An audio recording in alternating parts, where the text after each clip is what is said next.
am Clyde Eman G. Chavez from the Municipality of Buenavista, Agusan del Norte. Ako sab ang Fisheries Designate sa lungsod sa Buenavista. Napahimuslan na mo ang iFit tool sa among opisina. Nagamit na mo gikan sa BFAR. Nagamit na mo siya paghimo sa mga ordinansa as basis sa among mga data. Nakatabang yun siya sa mo ang ma-priority na mo unsay dapat na mo i-enforce sa mga illegal fishing nga nahitabo sa among lungsod. Adto na mi lima nga na-identify nga mga illegal fishing na among gamit diri sa among iFit tool. Number 1 ana is ang ringnet, motorized sudsud, then ang kaning unregistered fishing activities or mga unregistered vessels, unlicensed fisher folk o mga super light, then isa din ani ang sinsin.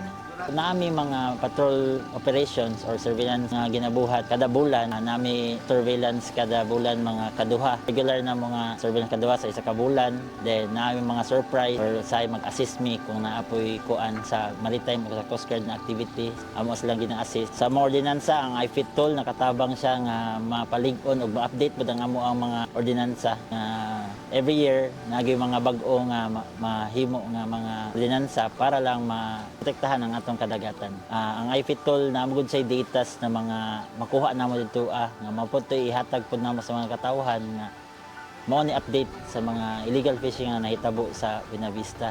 During sa mga pagrehistro namo sa mga panagatan, amo isang ginapahibalo o amo ginapakita nga ang among mga data di kani tumo-tumo kundi kuan gid siya scientific based gid siya. Nakatabang gid ang iFit tool para sa pagprotektar sa atong municipal waters labi na sa mga marine protected areas. Na gid may gihawiran na mga dokumento o mga tool para lang ma-update po namo ang mga pag-enforce. Nanaghan po namo ang mga pagkandak o seaborne patrol kaya nakita po namo nagkaubos po ang illegal fishing nga nahitabo. Nakahatag po ang iFit tool sa MOA o guidance labi na sa pag-enforce namo sa balaod. Katabang siya sa pag decision making labi na sa among mga saguniang bayan members kani nga data nga na-provide namo sa ila then mao po ilang basihan para makahimo sila og kaning balaod nga strategic. Nakatabang siya nga na reduce ang illegal fishing nga nahitabo sa amo. Then nag-increase pod ang nagparehistro sa amo ang LGU, ang mga panagatan o mga pump boat na daghan na ang nagparehistro.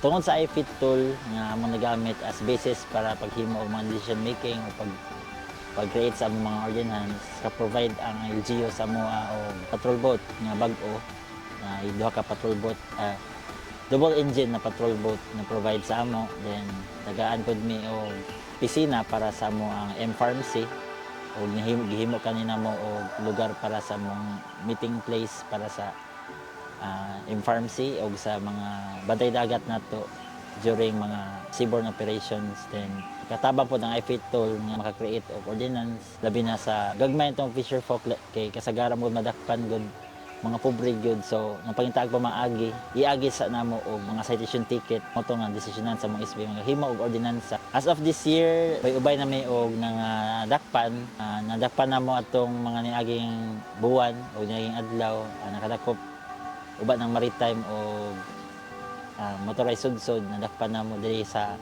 part sa Manapa.